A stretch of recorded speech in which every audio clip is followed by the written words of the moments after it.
This video is brought to you by #Score Marketing Division Sufi Guidance Channel. ही भी कहते हैं मगर बहुत कुछ कह रहे होते हैं। मगर जब मेन थिंग यार इसके they come with expectations on our platform, यानी कि मिलने के लिए भी, भले वो चैट पे हो भले टेलीफोन लाइन पे हो, दे कम विद एक्सपेक्टेशंस। वो बेसिकली परेशानियों का हल निकालने आते हैं। वो ढूंढ रहे हैं बेसिकली कि कोई ऐसा आदमी मिले जो परेशानियों से निकाल दे। मगर एक बात मैं बता दूं कि मैंने पूरी ज़िंदगी यही देखा है।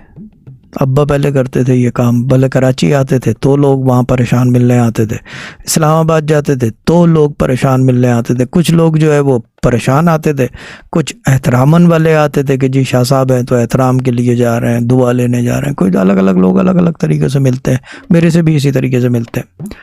बट द मेन थिंग यार इसके मैंने एक बात पूरी लाइफ में, मैं इसका ये जुज़ है जो मैं आज बता दूँ, मैंने कोई आदमी को मैंने ये कंटेंट नहीं देखा। मैंने आज तक किसी आदमी को कंटेंट नहीं देखा। हर आदमी किसी न किसी मुसीबत में से मुब्तला है। देयर इज समथिंग और the other there that is there.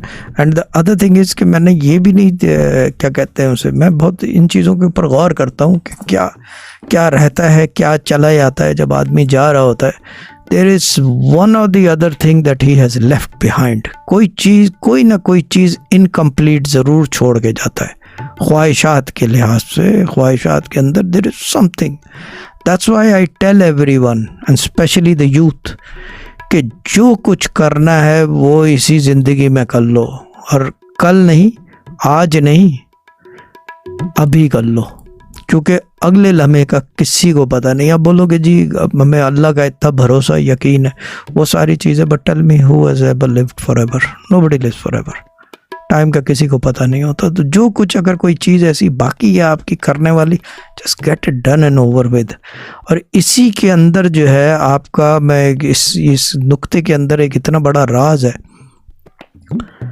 अगर ये फॉलो करने लगो कि जो कुछ करना है वो अभी करना है, कल पे नहीं छोड़ना, परसों पे नहीं छोड़ना, या बाद में देख लेंगे या सोच लेंगे, उसके अंदर आपके 95% मसाइल तो वैसे हल होने लगते हैं। वो कैसे? किसी से लड़ाई झगड़ा है, इसके बजाय कि वो माफ़ी मांगे, आप जाके तो माफ़ी तलाफ़ी कर लो। नहीं करता तो ना करे, फिर भी दोबारा करो जाके। देखें, अल्लाह ताला को झुकने वाला ज़्यादा पसंद है। हमारे अब्बा कहते थे कि जब दरख्त के ऊपर फल आते हैं वो भी अपने आबोताब से उतर के ज़मीन की तरफ झुक जाता है उसके वज़न से। बस ये चीज़ है, अल्लाह ताला को झुकने वाला पसंद है। अगर झुकने वाला पसंद नहीं होता तो कुरान के वो नमाज के अंदर जो है आपसे 2 रकत में 4 सजदे ना करवाता। 2 रकत में 4 सजदे होते हैं ना, नहीं 2 रकत, पता नहीं कितने सजदे होते हैं, खैर जो भी है वो याद ही नहीं आ रहा। ये हाल है, 2 रकत में 4 सजदे, ठीक है ना। चीज़ ये है कि क्या कहते हैं उसको, सजदे ना करवाता, क्योंकि उसको सबसे अच्छी अदा जो लगती है वो है सजदा।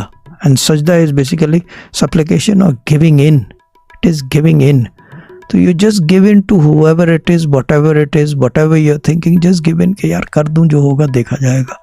और ये देखा जाएगा से मतलब जब आप छोड़ देते हो ना कि जो होगा देखा जाएगा, फिर अल्लाह ताला खुद देख लेता है। आपको कहने की ज़रूरत नहीं है उसको, वो ख़ुद आपके मामलात संभालने लगता है। ये बड़ा रमज़ वाली चीज़ें हैं रूहानियत की जो बता रहा हूँ।